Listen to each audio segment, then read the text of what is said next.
It's time for all your binge-worthy pop culture news. Welcome to Up and Adam.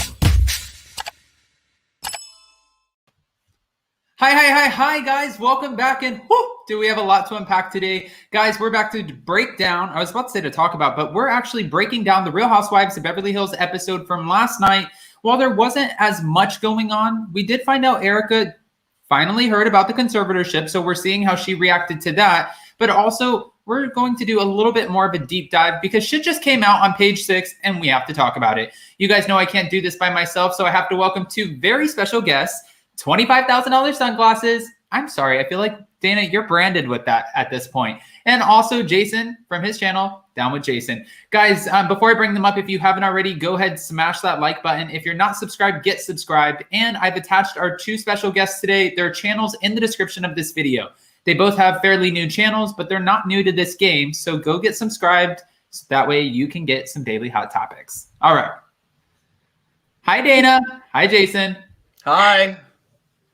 Oh my gosh, already 100 in the room in the first minute. I'm excited about this. Listen, Adam, we need to unpack. This is just, there's so much. I feel like we needed to call an emergency meeting today. This is like this is like an emergency gossip session we must have. No, honestly, watching the episode last night, I was sitting there and I'm like, shit, well, Sutton's foot, okay, that's not exciting. Kathy Hilton doesn't know the name of the woman who works for her. She's just the lady. And Kyle Richards is kind of like her little babysitter.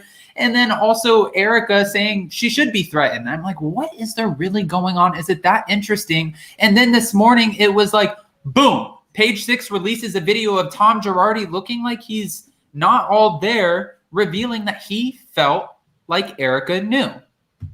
Dana. Well, okay, so let's just tell for people who haven't seen it. I'm sure there's like no one at this point, but just in case. So what happened was Tom Girardi was at this luxury lunch, which I'm not sure why he was at a luxury lunch for 2 hours with somebody from his family, I guess, or friends. And as he's coming out, page 6, paparazzi asks him the question. And the question basically was, could you set something straight? What was it exactly? Let me tell you, so we say it properly. It was... Did Erika know anything? And he said, I think she does. His exact words. I think she does. And he hesitates.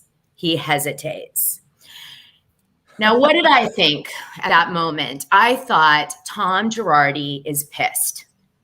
Okay. He's pissed that he's the only one paying the piper for the lifestyle he provided her for 20 years. Okay? Okay. So I think he had a moment and he pondered it and he's like, do I throw her under the bus? And indeed, the answer was yes. And I think the whole time Erika has been on the show, the reason she's had Tom's back, like last night in the episode where she's like, oh my God, his family, how could they not be there for him in the home, is because she has been afraid that he will admit to what she knew and what she doesn't if he gets desperate enough. It was like that episode aired a little too late, like one day too late, because he said this yesterday and then all of a sudden, boom, this comes out today after Erika was sitting there like, this breaks my heart. Where is his family? Where is his wife? Yeah, but where's Erika? Like she said, 22 years, of marriage, and she just exits stage left. I mean, just because there's legal woes doesn't mean that she does have to do nothing. She could do something. I haven't heard about anything she's done to help him, period, at all. Although, mysteriously, when you look at some of the documentation of where Erika's been lately, she's been in Pasadena, which I thought was weird. Like she was at TJ Maxx or that cheapy store in Pasadena. By the way, they have great deals. But also, wasn't she just in Vegas? Unfortunately, I have to shop there now because I'm poor, but I'm an avid TJ Maxxer too. Don't worry. No, I think though, we obviously heard that she was in Pasadena, but we know that she's living in a rental that's over by Hancock Park.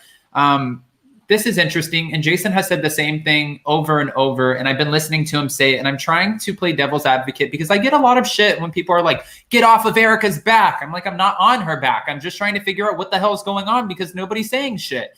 And Jason makes a good point. He keeps saying she is showing no emotion on the show. There's no remorse. There's no kind of emotion when she talks about anything, but especially the victims, especially when they're brought up, which is just like baffling to me. And I mean, in last night's episode, there were a lot of likable moments for Erika, especially like with her dog and, getting kind of into the room. And then she always does that where she has one of those like freaking tiffs, like she should be threatened. And then you just want to hate her again because she has shown no more remorse and she doesn't seem like she cares about anything except herself.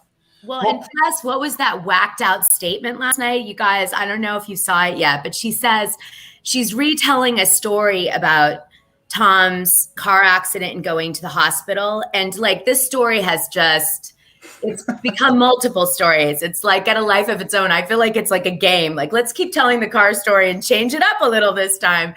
And she said something like, well, he was unconscious allegedly. But she was supposedly the one initially in one version of the story, she finds him. So, I mean, is he unconscious for 12 hours or isn't he? And why are you using the word allegedly? Like when she said allegedly to watch Kyle's hypocritical face just like open up a little bit, I was like, okay. I was living for that. Knowing Kyle, Kyle is just... Oh gosh, she must be going home and going, how am I going to continue to pretend that I'm friends with Erika? I just know that's like her conversation with Mauricio at home, for sure. Yeah.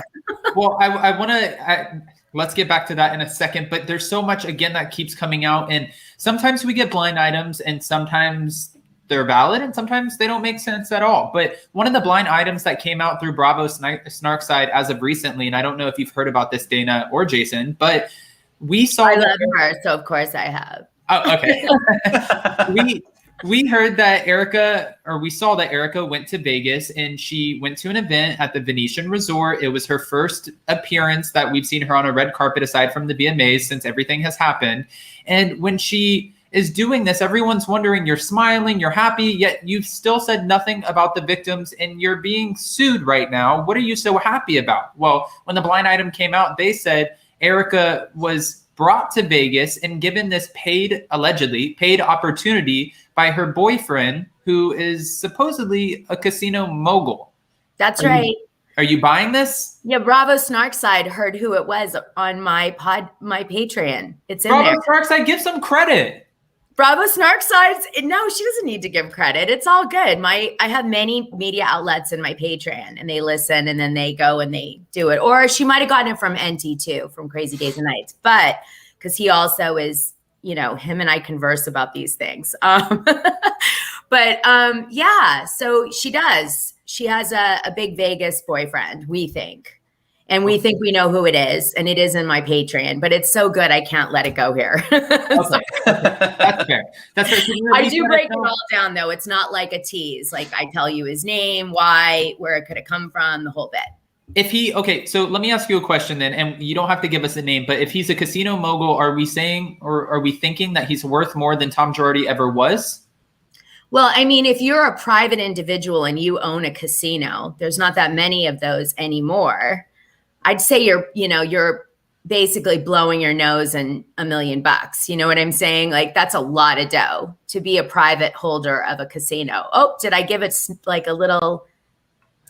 We'll take it. And then my next question here is, do you think that this alleged boyfriend could be the one, because Ronald Richards has been, going off about the fact that he does not understand how is Erika paying her legal bills, and also how is she paying for her accountant/manager's legal bills. He said this is a lot of money, and even though Real Housewives of Beverly Hills, it pays, and this is most likely her main source of income, is it paying that fucking much to be paying all of these legal bills? So he thinks that she has a third party who's funding this. Do you think it could be the casino mogul alleged boyfriend? Yes. Yes. What? Aren't you going to give us Absolutely. do you not want to tease us? Give us a second. How else is she Ponder? paying for it? No, you're not getting any more out of me. Okay. But I do. I'm like over here to the side looking up casino moguls. I know you are. I know iPad. you are. I threw you such a bone there. Jeez, guys. Okay, so let me just tell you this. I want to tell you some more stuff that's come up that you guys may not be aware of, okay? So first of all, the trustee thinks they may have found some bank accounts. I'm sure you probably have already covered that a little bit, right, Adam? Yes. Okay, so that's just come out yesterday. So they're going to start pursuing if there's any leads to those bank accounts that, you know, they seem to have found. And so we'll, you know, stay tuned on that. The California Bar Association is trying to make public all of the complaints that ever have been made about Tom Girardi, which is a huge deal because they're usually kept confidential. So we're going to know like 20 years of all of his bullshit, which is super exciting. And I'm just giving you the quick unpack that we need to just keep in mind. This is the recent stuff that's happened. And Tom's partners, which is super upsetting, has sued because Tom Girardi used their partnership assets for towards a lien on a loan with a bank. And so they're trying to sue Tom Girardi for fraud right now. I don't know if you know that. Okay. Yeah. So Tom Girardi is being sued for fraud for using these like assets from the legal firm wrongly. And so the judge made them have to redo their complaint now. So it's starting over. But just to say that, like, this is how many people he screwed over, like even as like people in the law firm. This is, you know, well, hold on. One, I have to say two things. One, I love this chat. Oh my God, Jag, put it away. Put it away. No.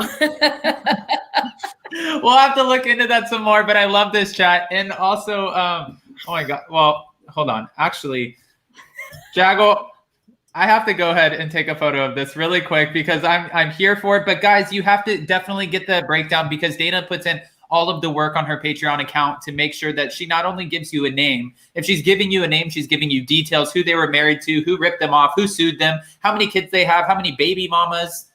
You really do. You like break it down. You peel the layer. You also have a way, like when you're interviewing people, of just letting them say whatever the hell they want.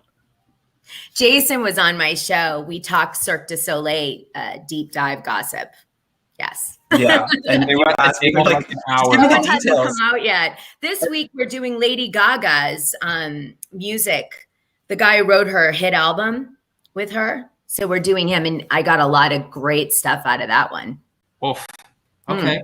That's yeah. another reason to keep watching you. This is why you don't just like read the headlines. You break shit down, and I always appreciate it. But Thank you, for those of Adam. you guys, yeah, of course. For those of you guys who are watching, keep on smashing that like button. Let's get more people into the room. I want to ask both of you. Last night, Erika is sitting there talking to the women when they're in Del Mar, and Sutton had to go to the emergency room because of her foot. We see her being wheeled around in a wheelchair, and the women are asking her, where do we go from here? And she's like, yeah, I threatened her. She deserved to be threatened. And the women are like cringing.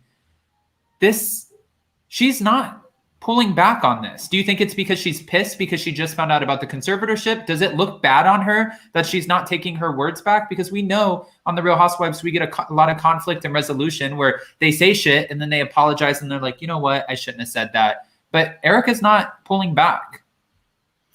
Well, I mean, the thing that I noticed is that Erika initially said to Sutton, I'm not threatening you. Tom Girardi is the threat. Right. She said he's not dead yet or something like that, to that effect, right? Right. And then in last night's episode, it shifted and she was like, now I'm threatening you, basically. Right? So she kind of moves it off Tom because now we know in that episode he's in a conservatorship, so he's no longer a threat. Because he can't be a threat. If you're in a conservatorship, you have to be mentally incapacitated. You're not allowed to have any legal standing in a courtroom, okay? Unless you have an attorney representing you. And even then it's difficult, as we've seen with Britney Spears. Right. Right? Mm-hmm. So Tom, at this point in time, I really feel like, she doesn't have him to use anymore. So now these threats are coming directly from her. But she knows if she threatens too much, she'll be off the show. So she has to balance it. Well, for Tom Girardi, anybody can sue anybody, right? But with him being under this conservatorship and everything that's going against him, if he did see some of the things that Sutton, was saying, and he felt like, okay, well, you're slandering me, which she's not, but say he did feel that way, could he still sue her even though he's been disbarred? He has no credibility at this point. Everyone's going in on him. He still has a right to do that. No, he can't do anything at this point. Why? Because he's in a conservatorship. So as much as the conservatorship isolates you from liability, you yourself you don't have any real position. It's very difficult to have a position.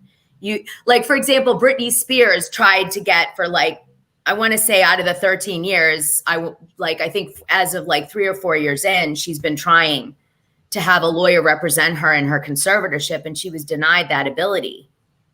So it's very difficult for Tom Girardi now to have a lawyer represent him because it shows he's of sound mind.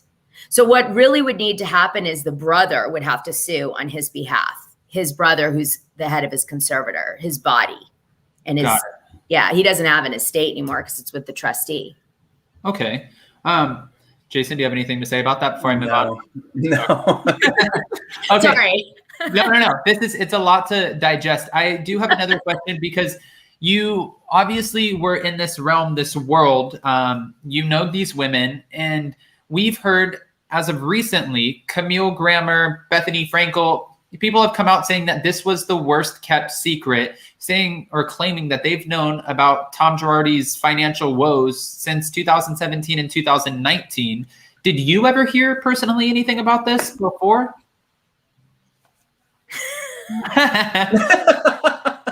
Do I just put you on the spot? First of all, I'm just going to say not that far freaking back. I mean, okay, Camille, maybe come forward next time. Geez, I don't know what Bethany and Camille were waiting for to say something, but if they knew all this, but oh well. I did know before, obviously, but not that far back.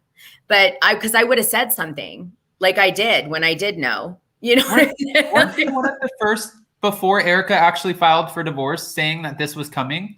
Yes, I broke that Erika was divorcing Tom before it came out. That's right. Yeah. I don't hold back. I usually tell you guys. I tell everything. I wish I could just live inside that brain of yours for 2 seconds and figure out where you're getting this information, because you're just a wealth of knowledge over there and we appreciate it. All right. So there was another moment, and we'll get back to Erika in a minute, guys. There was another moment last night that was not kind of touching. It was touching. It was sad, where Lisa Rinna is being relentless Rinna. She's continuing to go in. This woman makes it so hard for me to like her sometimes. But she's trying to dig in and pull out of Garcelle. You feel like you're not accepted. Why? Own it. Be honest about it. And then Garcelle breaks down because she feels like she hasn't been accepted her whole life.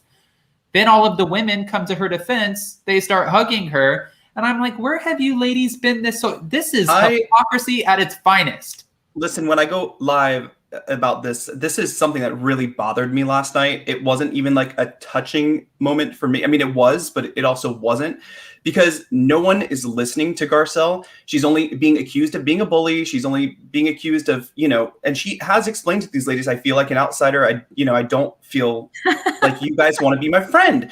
And here Sutton is her only friend. But last night when she brought up, being Black and being the only Black woman in the group, which can feel incredibly uncomfortable, I'm sure. Where was Crystal and her bold mouth when she was going after Sutton? That's the thing for me. It's like everybody is a hypocrite here. And then you're calling Garcelle out, but then you're going to run over and hug her really quickly because you don't want to be called a racist. Yeah, but they are so hypocritical. I still feel like Crystal, though, I have to defend her here because I feel like Crystal is still getting her footing, because this is her freshman year. And like Dana even said before, had she have known what she knows now when she first filmed, she would have probably done it a little bit differently. And I think Crystal is still trying to figure out, mind you, there's cameras in your face, there's women. Dana Wilkey brought more in 5 minutes than Crystal has given us this entire season. Oh, yes, Jason. Yes. I mean, come on. Oh, God. Yes. Did she buy you like one too many cocktails over there in Miami? I'm just saying, you know, with Crystal, I feel bad, you know, when she's going through the whole Twitter thing right now with, you know, with deactivating her Twitter because she's been attacked, especially racially, which I don't agree with. That is awful, because as much as I don't like Crystal on the show, again, it has nothing to do with her race. But honestly, like, where is she when Garcelle has a problem, or when she brings that up? I feel like Crystal is just kind of in the background. But I guess we're getting her for another season, so do you want to know what I think? Teddy 2.0. You want to know what I think about it? I think that if Crystal comes back, it's pretty shocking to me. Has she said she's coming back? She wants to? Yeah, well, we've Garcelle, I know, said she wants to, but that hasn't been. I mean, Bravo is, of course, going to hire her back, but, you know, she wants to, but they haven't hired her yet. You know what I mean? Yeah, I talked to one person over there. Since Jason and I worked for LVP for a while, we got to know a few of the producers when it came to Vanderpump Rules, and I actually reached out to someone asking them about this after we found out that Garcelle pretty much said that she would be returning or willing to return, and this person told me, honestly, Bravo's looking at bringing the whole cast back. The only person who would be in question at this point would be Kathy Hilton, and that's if she doesn't want to come back. They can't make her come back because she might have just filmed in the first place because it was COVID and she was bored as hell. But I'm curious what your thoughts are. Well, I was surprised that you say that, because Crystal shows signs to me of someone who's on the show who's starting to feel exhausted by the situation versus getting like more into it. Okay. Because there's this phenomena when you're shooting the show, which is if you start to feel like the only time I'm getting camera time is really draining and negative, right? Some people withdraw and they just go, I can't do this again. I can't do this at the dinner tonight. I can't. There's a psychological element, you know, either you click in and you're like, all right, ready. I'm just going to hit Lisa, eat some fucking bread. Kyle, you're so annoying. Sutton, drop the accent, I don't know, whatever. But, there's some people.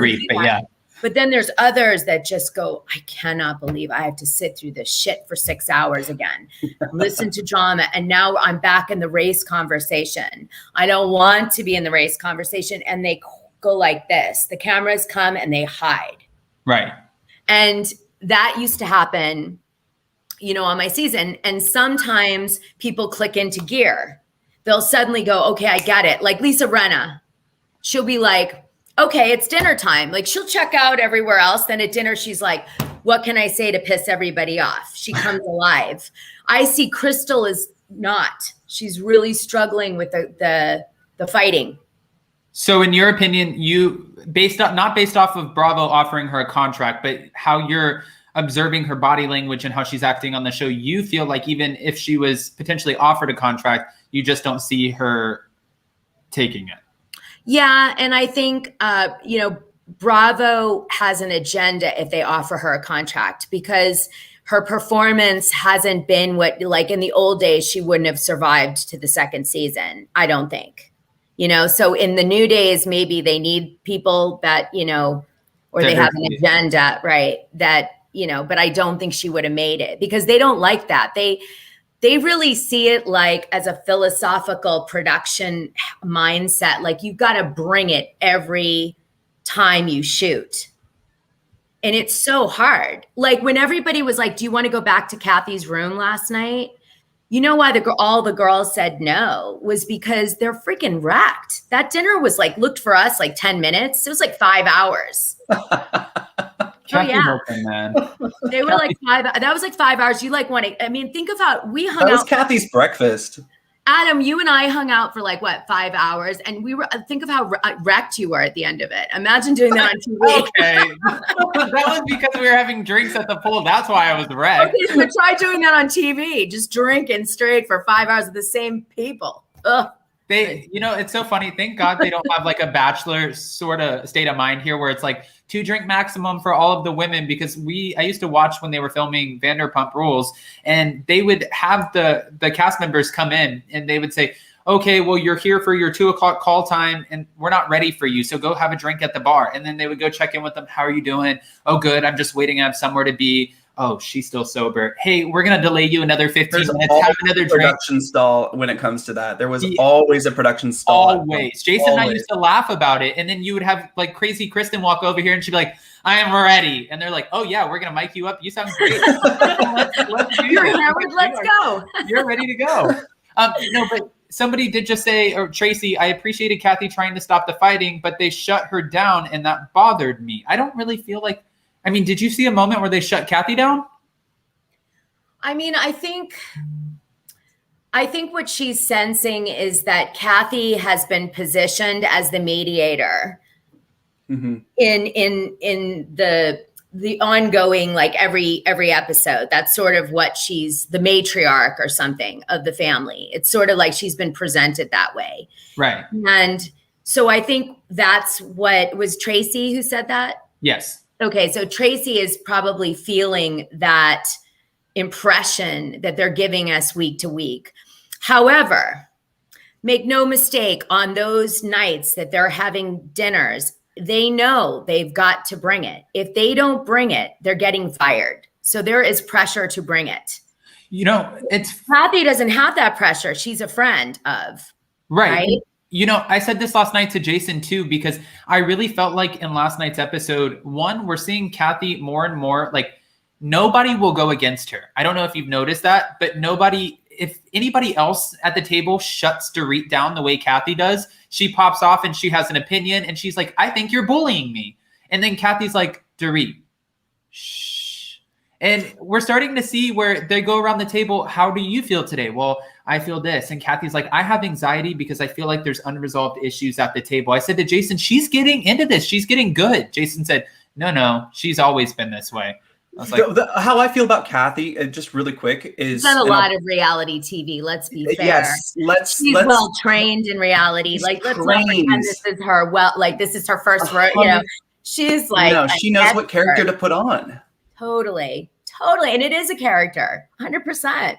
I love that she's like, you know, still to this day, and they made a joke out of it. Her shorthand, and she's like, you know, she was really making me feel, you know, I'm like, no. I don't know how she was making you feel, Kathy, but we want to know. Can you elaborate? And she plays this kind of, I said to Jason, I said, I feel like she's kind of learned a lot from her daughter because she plays this kind of, I don't know what's going on, but we all know she does. And Jason said, no, Paris learned that from Kathy for sure. Yeah, no, there's definitely performances occurring here on this show, but as long as everybody enjoys them, that's all that matters, you know? Okay. You don't have to. I mean, I think this show was abandoned authentic a long time ago. Do you know what I mean? 100%. Sorry, guys, but no, I think that's fair. Loosely scripted, maybe. There's a lot of hypocrisy here too. And one of the things that I feel about Lisa Rinna this season, I'm going to ask you both about this and then Dorit. But one of the things, so just remind me in case I forget. But one of the things I don't like about Lisa is I feel like she's not showing up this season. And if she does show up, it's for all the wrong reasons, like getting pissed off at Garcelle because she didn't thank her 500 times over Harry's secret sauce. Okay. But then last night on Watch What Happens Live, Sutton calls this out and she's like, Andy, I have a story for you because I think that Lisa was reaching. He's like, what's going on? She's like, well, should I? I don't know. Okay, fine. I'll tell you. And then she lets us know that she invited Lisa Rinna and Harry Hamlin to Elton John's gala where it was $10,000 per ticket. Yeah. Well, she said after paying for this table and $10,000 per ticket, the Oscar party. Yeah. Yeah, the Oscar party does every year. Yeah. Go yeah, ahead. In West Hollywood. It's right behind Pump. I used to like stare over the thing at Tom where you're not supposed to see in there. And I used to be like, oh my gosh, what is this like? I want to be in there. And I was I've snuck in, friend. You should have known Jason. Yeah. Now we know why your show's down with Jason. Oh, God. But no, you know, there is hypocrisy there because she said she never thanked me. Now, Lisa Rinna did take to social media on her Instagram story last night while they were still live on Watch What Happens Live. So Andy Cohen brought up that message and she was like, pretty much, no, bitch, that is not what happened. We're always invited to the Elton John party. I don't know what you're talking about. And Sutton had to defend herself and said, okay, well, maybe she is missing something and she didn't realize they paid for her ticket. But again, there's hypocrisy here. You're holding Oh my Garcelle God, that's hilarious. Wait, you don't just grease over that. Okay, I must have fallen asleep. How the hell did I miss that? Sorry, Andy. No, but that means that Lisa Rinna thought she was comped with Harry Hamlin, which means she believes she's a way bigger star than she is. Oh no. And really Sutton paid her ticket. That's what that means. Like, that's, putting on my Beverly Hills hat. Right. Lisa's like, I was invited to Elton John's party. Yeah, I would be going like if they were friends of mine. This is how I would talk. I would say, oh my God, Lisa thinks she's such a hot shit that she was comped, but Sutton secretly paid her ticket. Oh my God, who's going to tell her? Oh God. Well, she still swears, and she didn't apologize for anything. She swears that she was invited and Sutton didn't pay her ticket. Sutton, I feel like, is about to post on social media at some point this week the receipt of that ticket. She's going to be like, okay, watch this. Here's the receipt. But do you see the hypocrisy here? The way that Lisa is going in on Garcelle and she's doing the exact same shit? Well, it would appear to me that Lisa feels that the only people she can attack now are newcomers because she's too established in her friendships with the existing cast. Okay. So she can't betray them, right? So she's got to go for new meat. This is a strategy. So Garcelle is new, Sutton is new, right? So she's going for the newbies. Crystal. She did Denise. Denise is new, even though she was an old friend. She not really, but she referred her to the show, whatever. Okay. Right. So I think, what you're sensing as a strategy that, if this was Survivor, this would be our conversation. All right. Okay. Fair. I'm going to ask both of you. Jason, I'll start with you on this one. Why do you think no one will go in on Kathy Hilton? I love this comment. I'm sorry, but Harry Hamlin is not Brad Pitt or Hugh Jackman. Yes. Wait, ask that again. What'd you say? Yeah, look at what she did, Denise. Why do you think that nobody will go in on Kathy Hilton? Why do you even know she's shutting them down? She's like, she's still making fun of Dorit, talking too much, just like the rest of the women. Nobody has anything to say to her because she's Kathy Hilton. Why? I think it's because of she's Kathy Hilton. She is Beverly Hills. And honestly, I think she's a little older than the women and she hasn't come at anyone. So there's really no point. She comes from a place of culture where you sit at a dinner table and you don't yell and scream and have bad manners. And I think they see that and they give her that respect. She just carries that kind of thing on her shoulder. Okay. I needed She's well connected. She's well connected. Yeah. And she has good parties and nobody wants any retaliation off the show. It's about the off the show. And Lisa Rinna, she won't go after, Lisa Rinna won't go after Crystal because her husband is Rob Minkoff. She's not going to say anything to Crystal because Crystal can do something for Lisa, but Garcelle and Sutton can't do anything for Lisa. Well, and why is Crystal cuddling up to Erika? I have no idea. I was like, what? Now I know they give seating. They've been doing seating things on the show, which I know is production. Right. Okay. That screams production. Like it's not like Kathy's like, oh, we're going to now move to seating charts. The production people are like, okay, we have to make people sit together that are like pissed. Like Sutton and Erika. Yeah. Okay. So they start this whole concept, but I noticed that Crystal and Erika have been sat together and Crystal is like, I don't know. It feels like she's trying to become the mouthpiece of Erika, right? Or like connect herself somehow to her, which I thought was weird. Didn't you?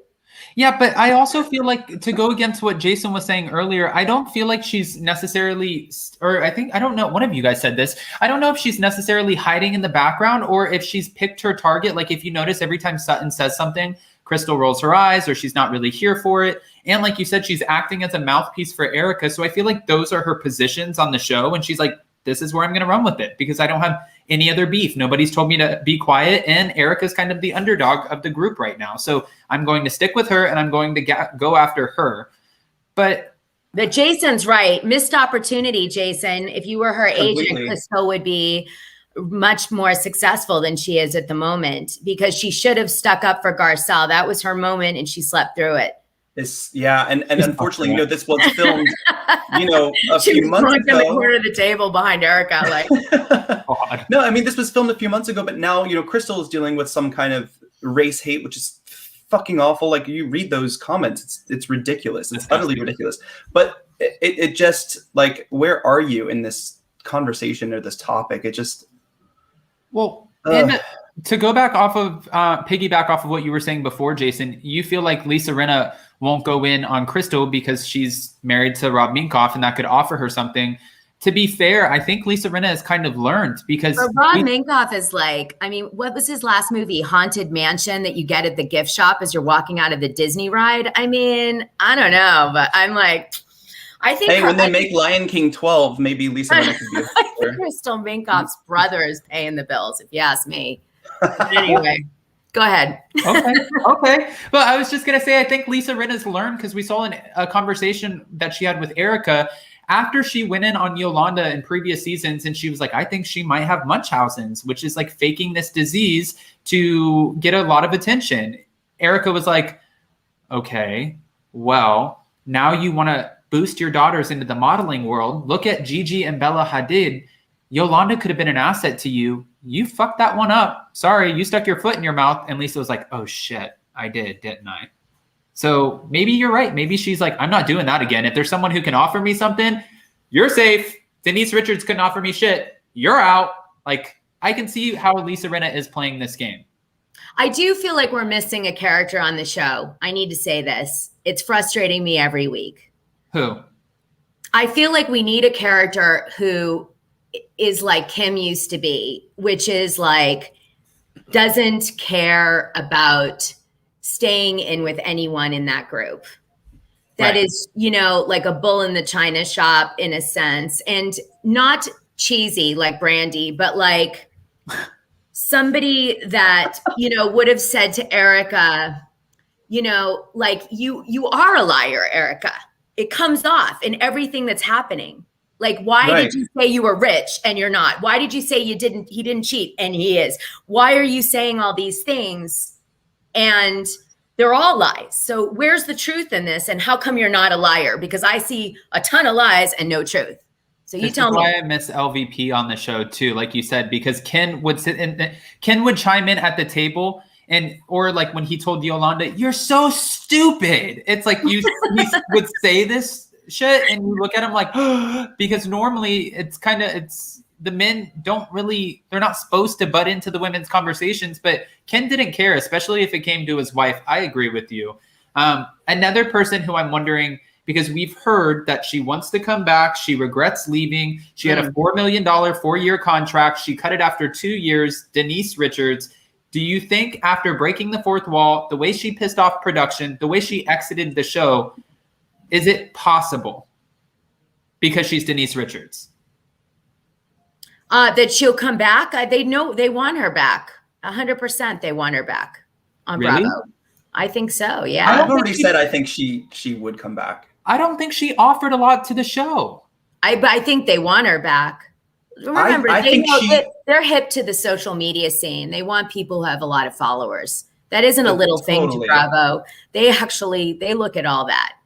How many followers you have coming on the show? Do you have a fan base following? Then how are the fans going to accept you? Like, so I know Denise Richards, they would have back in a heartbeat if she'd come on. She wanted too much money.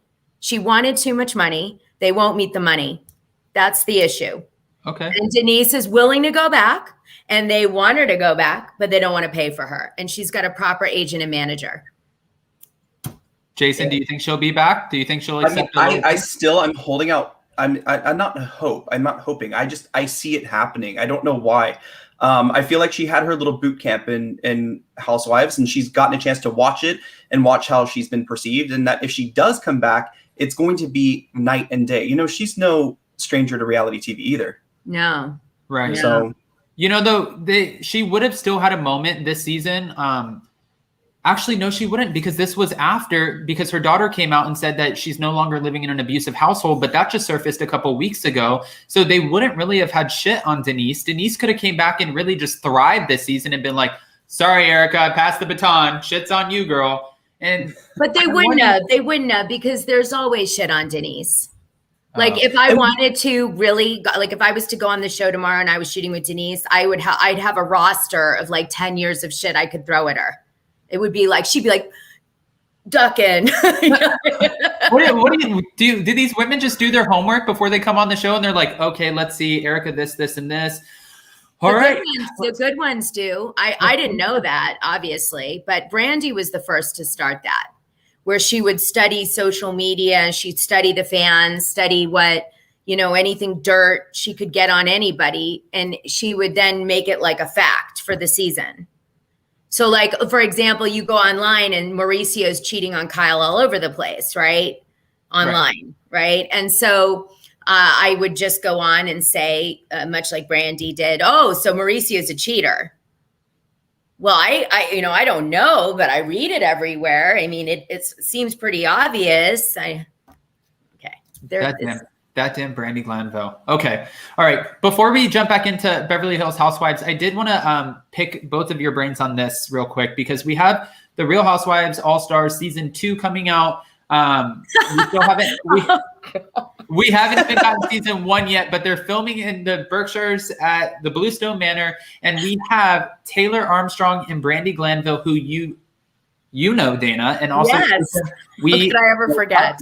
Brandi Glanville actually ended up making out with James Kennedy in the bathroom at SUR one time, and at least that was. Who was she making out with? I know she had sex with someone in a bathroom. Is it the same thing?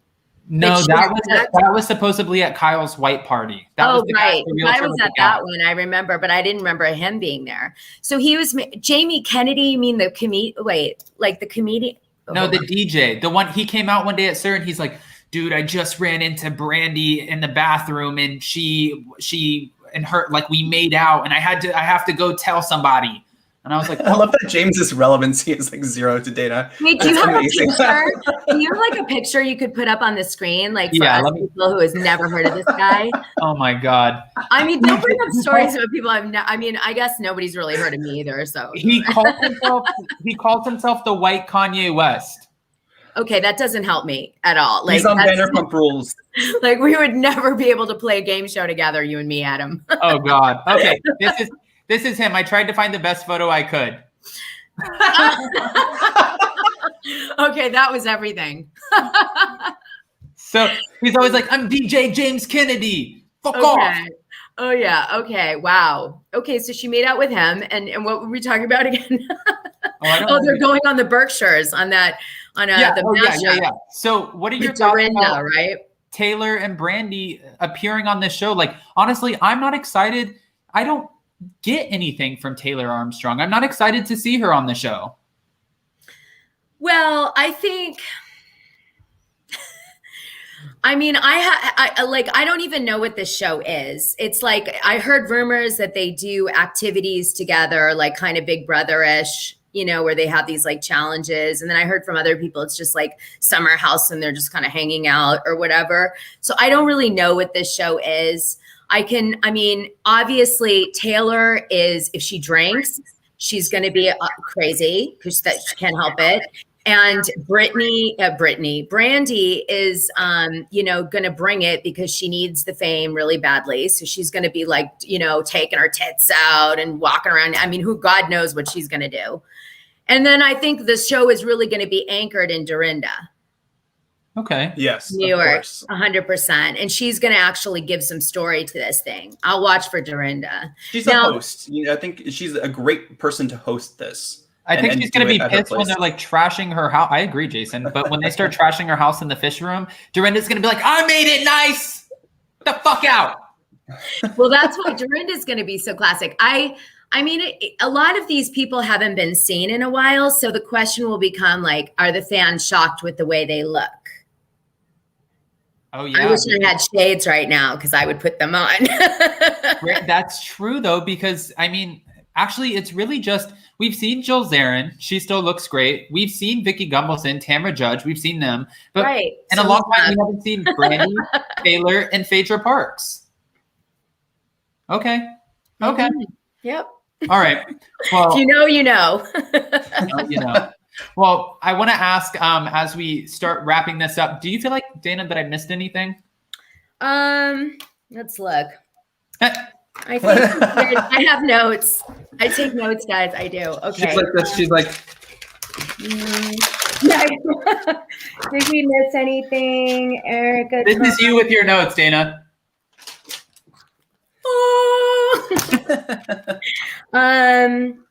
Yeah. So I think where we're going to leave it is on this question today. Who is your favorite housewife on this season of Real Housewife of Beverly Hills? Go ahead, Adam. Well, if I had to pick anybody a part of the cast in the moment, it would be Kathy Hilton, just because I was so surprised, but she's not a housewife. So if I have to pick a housewife,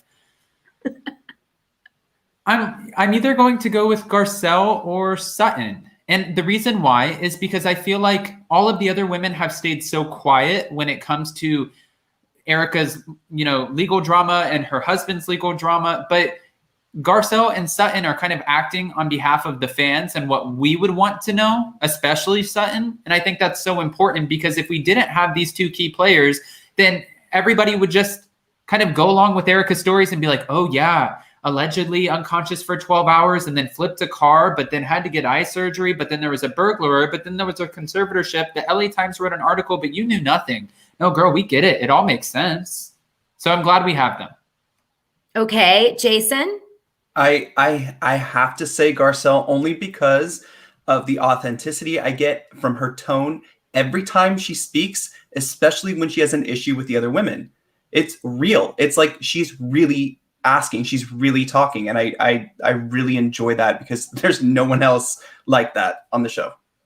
Okay, Dana? I have to say that I agree with it's Garcelle and Sutton tied for me. And the reason for that is Garcelle is so well-spoken and elegant, and she handles herself so well. I really appreciate the way she's dealing with race, but not excluding me from the conversation or making me feel like Ebony in New York makes me feel like she's kind of hurting me in a sense. But Garcelle includes me in the conversation and the way she's talking about it. And I really respect and appreciate that. Like last night, I thought that was like really amazing. Sutton, I love that she's doing, like you said, Adam, she's saying what we're all thinking, and she's being so brave in doing that. And I wish I could be there to have her back. I wanted to beat the poop out of Erika at that dinner that she threatened her. I can't believe no one, I mean, I get why Crystal wouldn't, because she's a newbie, but like all the others have no excuse not to have, stood up and really made that a moment. Like, it's funny too, because last night you see where Sutton tries to kind of have a pair, and she's like going in, she's like, okay, small town. She's like, no, that's you, girl. Why are you talking to me, small-minded? And I'm like, oh, she does. She's intimidated. I mean, the one problem with Sutton is she's intimidated by Erika. She cowers. Yeah, she can't. Erika's really bullying her, and she can't find that strength. She needs a sidekick. She needs somebody to back her, like Kim did for Kyle. That's where Kyle got her backbone from, was Kim. Without Kim, Kyle lost that, right? She's got it back a little bit with Kathy. But like Sutton needs Garcelle maybe to back her hard. Then Sutton will come strong. I agree with that. Yeah, I agree with that too. You need a little bit support. You need some support for your backbone. I get that. Garcelle and Sutton need to strategize now. They need to have a side meeting off show.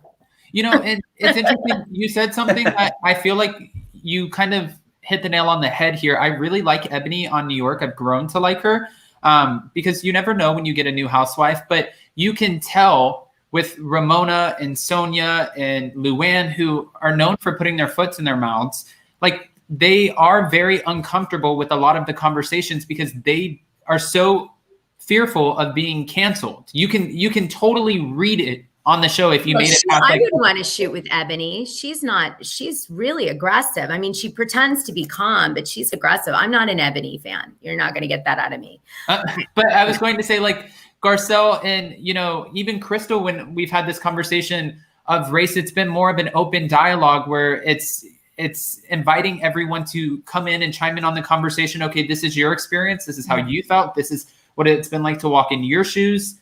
Thank you for sharing. And it's been an embraced conversation. Whereas like you see the other women, like they start off, it's almost like seeing a photo of the president in his first year of office to seeing him after 4 years. And he's like all gray and just like, get me out of here. They always are. That's what the New York women look like after every dinner. They're like, fuck. You're right. Well, because she, I don't know if you guys know this, but Ebony is from a news reporter background. And she's reported both on Republican and Democratic sides, Ebony, both in news. And so she takes that persona, that like strong, idealistic persona, and dishes it on Bravo. And it's just hard. It's a very difficult thing to watch. I struggle with it. I wanted to like her. I'm still here. Okay. I know I won't get it out of you, but I'm still an Ebony fan. I think that I've gone backwards. I've gone the opposite way. I didn't like it, Ebony, at the beginning. And then all of a sudden, I kind of was looking at it from a different point of view because I don't think anybody of those 5 cast members brought anything to the show this year. So at least she was trying to put something on the show and the platform. But I think maybe Bravo didn't have enough footage or there was nothing going on with those other 4 ladies. I don't know what it was, but I would like to see another season with Ebony, with Bethany, with a whole new set of housewives. New York City has 9 million people. You can't find 5 freaking ladies to come on the show. I don't all live in one neighborhood. If they leave me with Leah and Ebony and a new people, Leah.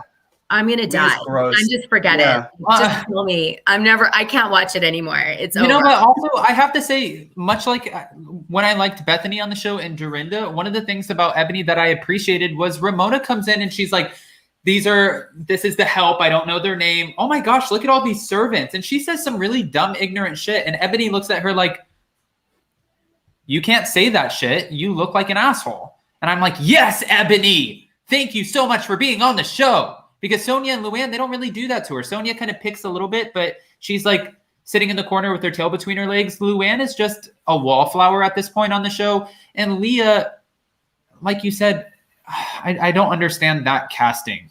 But we'll see. Well, yeah, no. I guess ever since she was on Millionaire Matchmaker, they liked her. Who knows? Okay. All right. Well, anyway, we'll have to reconvene on New York. They canceled the reunion, so I guess good choice. The gossip on why that happened. Because they were trying to protect Ramona and make everything go away. No, yeah. What? Yeah, does that sound like Bravo? Come on. Oh, let's protect Ramona. No, it was supposedly because they couldn't get sponsorship dollars to justify the show. So the show's ratings were doing so poorly at the end that they were like, there's a huge cost to doing the reunion. And so they couldn't justify like the investment in the reunion in the end. And it wasn't so much about the scheduling conflicts. Well, couldn't they have instead just done it via Zoom and said, listen, there's another outbreak and there's another variant and something going on with, couldn't they have made a different excuse and just saved a lot of money and shot via Zoom? I don't think so, because it would have shined a big light on why would it be the only one that they did that on. And I'm not sure the sponsors really want to be on a Zoom call either at all. Right? You know what I mean? Like, otherwise, we would all have sponsors in the corner of our little Zoom right now. And we'd be rich. All right. Well, I like that. That was good. I didn't know that. All right, good. All right, guys, listen. Have the most fabulous weekend. I'm missing you already. We will have to take another trip to Miami, or you'll have to come up to Palm Beach. We'll go grab some drinks and see. Maybe we'll invite Tinsley out and see if we can't pick her brain about New York. Well, that would be fun. I like her. I haven't talked any dirt about Tinsley, so we could hang. Yeah, she's out here. She's in Palm Beach somewhere. So I say, honestly, if anybody, she would probably, if you reached out, let's do that. Oh, I'll reach out to her. Let's do it. We'll tell her, like, listen, we're going to bottomless brunch, and then we'll have a few mimosas, but we'll really just do the Kathy Hilton thing. Tell them to put orange juice in ours. We'll have our own mashup. Yeah. Well, yes. And we'll have them dilute it with water. It'll be orange juice. And then we'll have Tinsley just drinking and telling us everything about the drama and what happened behind the scenes. I love it. It sounds like a plan, Adam. It sounds like a plan. All right, you guys. Hey, you guys, thanks for joining today. Yeah. Dana, before you go. Instagram. Oh, yeah. I have a YouTube. It's Decadish Dana, or you just search Dana Wilkey. And I do like 6 videos a week. They're about 10 or 15 minutes long of gossip, and I do it my way, which is, unique to the way I do it. And then I have a Patreon called Dishing Drama Dana Wilkey, which is like level 10 gossip. It really is. And we have a ton of people on there now, hundreds of people, and we all gossip together. It's really fun. And then, of course, my Twitter is at Dana Wilkey, and my Instagram is at Wilkey_Dana, and DM me anytime. All right. And also, guys, you can find Dana's YouTube channel in the description of this video. Dana, thank you so much. We appreciate Adam, you inspire me. Jason, it's so good to see you, love. I love your sexy bedroom background. Okay. Thanks, Dana. We'll see you soon. Bye. Bye. All right. Jason, where can we find you? You can find me at Down with Jason. I'm a relatively new channel, but we talk about everything from entertainment to royal news and, of course, reality TV, because it is the gift that keeps on giving. And we're about to go live at 12:45 on my channel with Adam. Adam and I are going to talk about last night's episode of The Real Housewives of Beverly Hills, because we have very different opinions, and take callers, which I don't know if anyone will call. Last time I tried to do that, no one called, and that's okay too. We're going to take comments, so that'll be fun. Listen, to be fair, and we'll take both, and Jason's going to be the one orchestrating this because he's hosting it on his channel. But you just launched your channel 2 weeks ago. It took me a month and a half before I started getting callers. Guys, if you want to now chime in on everything you heard here with what Dana dropped, with what we talked about, if you have an unfiltered opinion, just call in. You are more than welcome to say anything on my. I don't like the restrictions on things. No offense. Jason's more. You have a really great, clean channel for that. You have interviews. You have sponsors. There's stuff you can't do, but I can, and I love it. So yeah, come on over. Okay, so guys, that's going to be in 15 minutes. So you can find that video in my community tab, or again, just go click on Jason's link to his channel in the description of this video. Go watch the video, call in, give us your comments, give us your unfiltered opinions, and don't forget to smash that like button, subscribe to my channel, Dana's channel, and Jason's channel, and we will see you soon. Bye, guys. Love you. Bye. Happy Thursday.